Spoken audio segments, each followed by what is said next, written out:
Welcome to this explainer.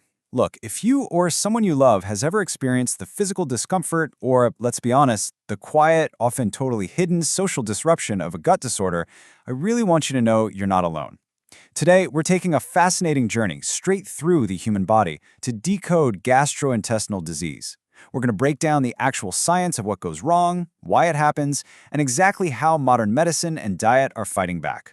To start us off, we kind of have to reframe how we think about our stomachs and intestines.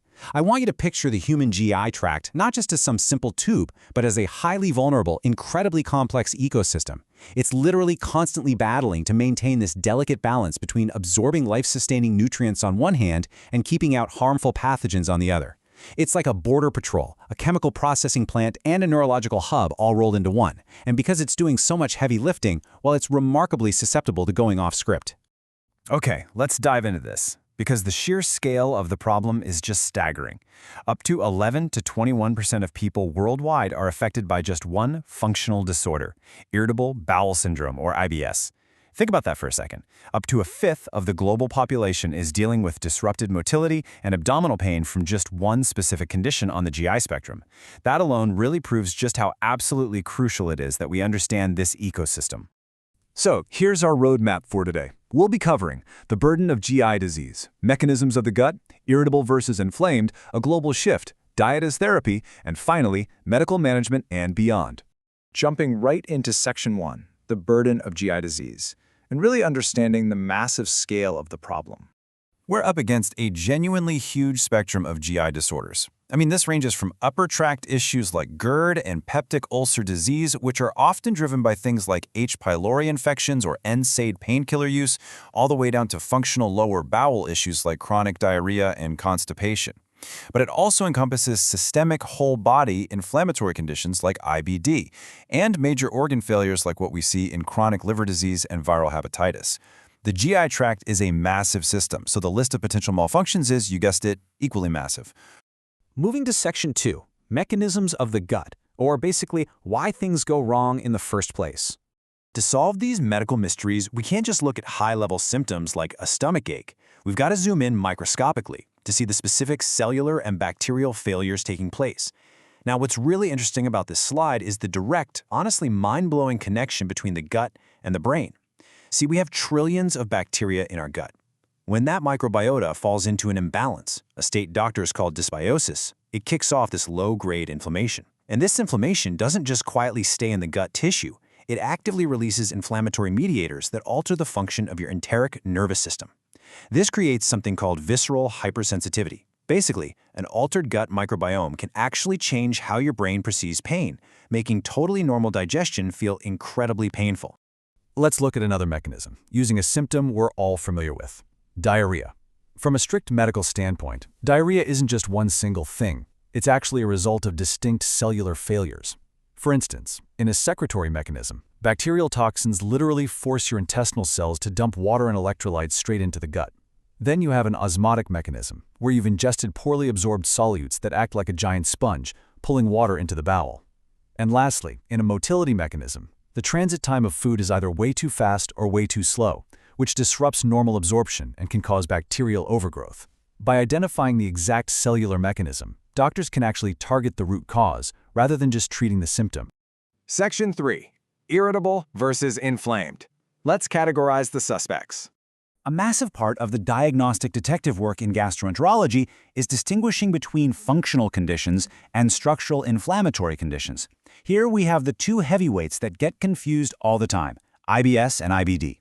Let's clearly contrast them so you know the difference. IBS, or irritable bowel syndrome, is a functional disorder. That means if a doctor does a scan, the gut physically looks normal, but it just doesn't work right. You get motility disturbances, altered permeability, and pain. It's diagnosed purely by recognizing symptom patterns, often using something called the Rome-3 criteria. IBD, or inflammatory bowel disease, on the other hand, involves structural inflammation. This is an actual antigen response, where the immune system attacks the intestinal lining. It results in visible, physical tissue damage and mucosal injury. So the crucial point is that within IBD itself, there are two main types, and they behave very differently geographically within your body. Crohn's disease is panenteric, meaning it can affect literally any part of the GI tract, from your mouth all the way down, and it often presents with pain specifically in the right lower quadrant of the abdomen. Ulcerative colitis, however, features continuous inflammation that is localized strictly to the colon, and it frequently presents with pain in the lower left quadrant. It's a brilliant example of how physical location in the body dictates the actual diagnosis. Moving right along to Section 4, a global shift, the changing geography of gut health. Global health bodies, like the World Gastroenterology Organization, are intensely tracking shifting trends in gut health right now. Historically, we largely viewed inflammatory bowel disease as a Western disease. But the latest data shows the incidence of IBD is dramatically shifting. We're seeing sharp increases popping up in newly industrialized and developing nations in the East. Our modernizing world is, quite literally, changing our biology. And that brings us to a fascinating mini-mystery known as the hygiene hypothesis. Why exactly do developed nations have a higher incidence of these immune-driven gut diseases? Well, the theory suggests that our excessively sanitary, ultra-clean environments mean children are exposed to far fewer infections. And without encountering these organisms, even the noxious ones, early on, the immune system fails to develop proper regulatory T cells and a robust immune repertoire. Basically, it gets confused and starts attacking the host's own gut. In fact, the data backs this up. If a person migrates to a developed country early in life, their risk of developing IBD actually increases to match the rates of their new home. Absolutely wild, right? Section 5, Diet as Therapy, how we're fighting back with food.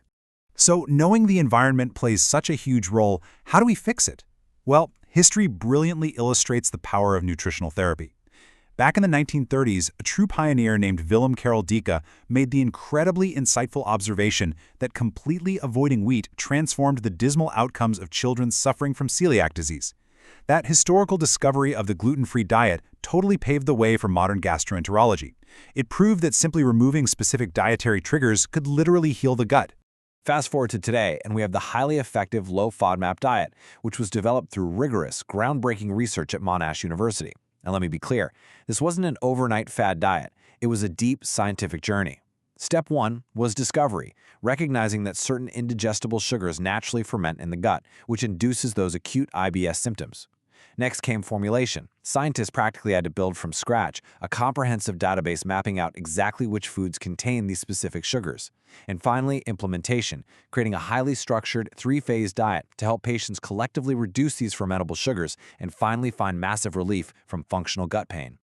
But there's a vital catch here, and it's highlighted perfectly by Professor Peter Gibson, one of the pioneers of the FODMAP diet.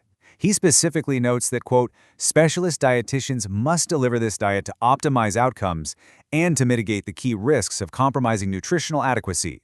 Highly restrictive therapies like the low FODMAP diet are serious medical interventions. They absolutely require expert dietary guidance because cutting out massive groups of food all on your own can easily lead to malnutrition or even precipitate disordered eating. You need a professional to safely tailor the therapy. Finally, Section 6, Medical Management and Beyond, taking a look at modern pharmacology. Let's move to this and see how it builds a comprehensive treatment plan for structural conditions like IBD. The pharmacological toolkit usually involves stepping up through a ladder of various medications. It usually starts with aminosalicylates, which are your baseline anti-inflammatory agents. Then there are corticosteroids, but keep in mind these are strictly for knocking out acute flares, never for long-term maintenance. For more severe, stubborn cases, doctors will use immunosuppressants to calm down that overactive immune response we talked about earlier. And crucially, before starting these therapies, doctors must perform careful screening to exclude infections like intestinal tuberculosis or C. difficile, because those can perfectly mimic IBD or dangerously complicate the treatment. Beyond just the primary medications, holistic, adjunct therapies are absolutely critical. This might include using specific dietary fiber supplements like ispigula for maintaining remission in ulcerative colitis, or using exclusive liquid enteral nutrition to settle symptoms and promote growth in pediatric Crohn's patients. Mental health is paramount too. Stress reduction has a very direct, tangible impact on preventing gut flares. And we also have to be smart and careful not to fall for medical myths.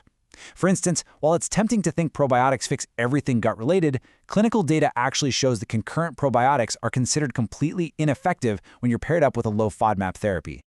Well, we've covered a lot of ground today. The heavy burden of GI diseases, those complex cellular mechanisms, the global geographical shifts, and the truly incredible therapies available right now. But honestly, the frontier of the human gut is still being explored.